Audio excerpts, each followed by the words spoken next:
पास है कि नहीं अधिकांश उनके पास?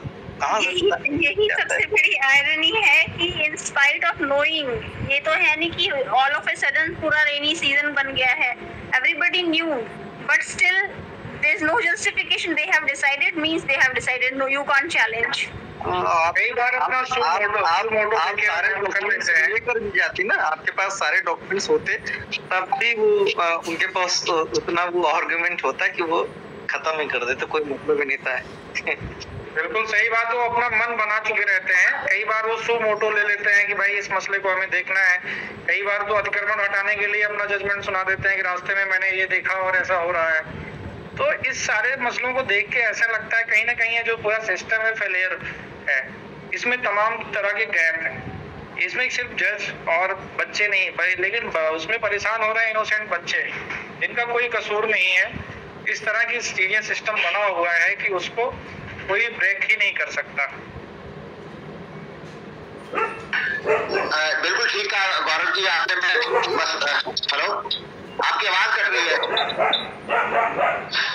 बस मैं एक हंसू स्टूडेंट है, उन्होंने हाथ रेज किया, हैंड रेज किया। Hello, am I audible? Yes, please go on. First of all, I would like to thank each one of you for amplifying our voices so well. मेरे बस दो बहुत specific doubts हैं, not questions but doubts actually. The first one is कि because the court mentioned कि सिर्फ 15 students हैं जिन्होंने petition file किया है, I had this doubt कि बहुत सारे students ने in thousands of number emails किए, कॉल्स किए, और ईमेल्स का तो डेटा भी होता है, एंड नॉट जस्ट दैट, इतने सारे मेमोरेंडम्स और रिप्रेजेंटेशन सबमिट हुए, और गूगल फॉर्म के थ्रू जो डेटा कलेक्ट हुआ था वो भी आपने कल सबमिट किया था एजुकेशन मिनिस्ट्री और हेल्थ मिनिस्ट्री को। सो कोर्ट ने वो कंसिडर क्यों नहीं किया? And my second doubt is कि एनटीए से ट्रांसपोर्ट फैसिलिटी के बारे में कोर्ट ने क्यों क्वेश्चन नहीं किया कि वो अपनी तरफ से क्या रिलीफ प्रोवाइड कर पाएंगे?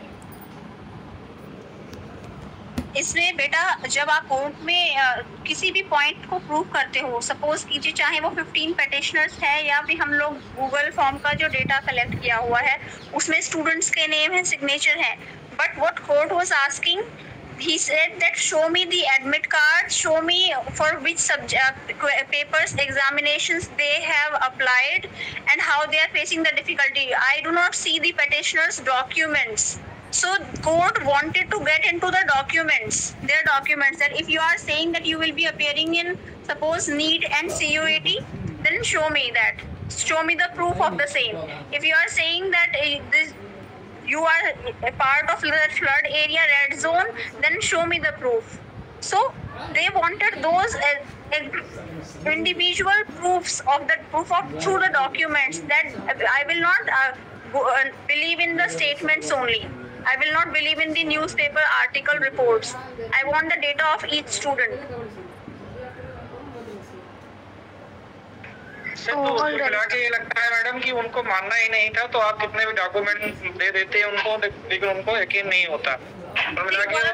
वर्चुअली नॉट पॉसिबल कि आप जो 2 दिन में पिटीशन फाइल करो, उसमें आप जो है 18 लाख में से 1 लाख बच्चों का जो है नाम, एडमिट कार्ड, उनकी डिटेल्स गैदर करके आप पिटीशन में फाइल कर दो। वी आर ह्यूमन बीइंग्स, और मुझे लगता है वो 2 दिन तो क्या 1 लाख बच्चों, 2 लाख बच्चों को भी अगर मैं पिटीशनर बना के और उनका डेटा अगर कोर्ट में लगाऊंगी तो उस पिटीशन को बनाना is actually not possible, because you can't expect. बिल्कुल ठीक बात है, बिल्कुल सही कह रही हैं आप। लास्ट टाइम भी ऐसा हुआ था, देयर वर अराउंड 25,000 स्टूडेंट्स जिनका प्रॉपर्ली डेटा कलेक्ट होके कोर्ट अप्रोच किया गया था, but still the court said कि जस्ट बिकॉज ऑफ 25,000 स्टूडेंट्स वो बाकी सारे बच्चों का डिसाइड नहीं कर सकते, and how can the statement was basically the same by the court कि हम 25,000 स्टूडेंट्स के बिहाफ के स्टेटमेंट्स के अकॉर्डिंग हम बाकी सारे स्टूडेंट्स का फ्यूचर डिसाइड नहीं कर सकते. So I don't think it would have even mattered अगर हम डेटा कलेक्ट कर भी पाते, इवन इफ 50,000 स्टूडेंट्स का. बहुत सारी चीजें होती हैं क्योंकि अल्टीमेटली आई रिमेम्बर जो नीट का लास्ट ईयर एक हमने जो उसमें पेपर लीक हुआ था, उसके फ्रॉड स्कैम 5 स्टेट में FIR लॉन्च हो गई थी. क्लियरली दिख रहा था कि उन पेपर की रीच बहुत लोगों तक थी.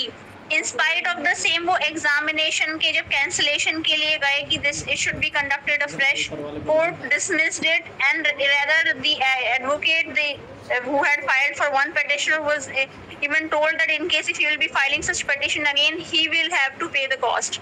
So such was the attitude of Justice Nageshwar Rao at that point of time, in spite of having all the proofs, everything.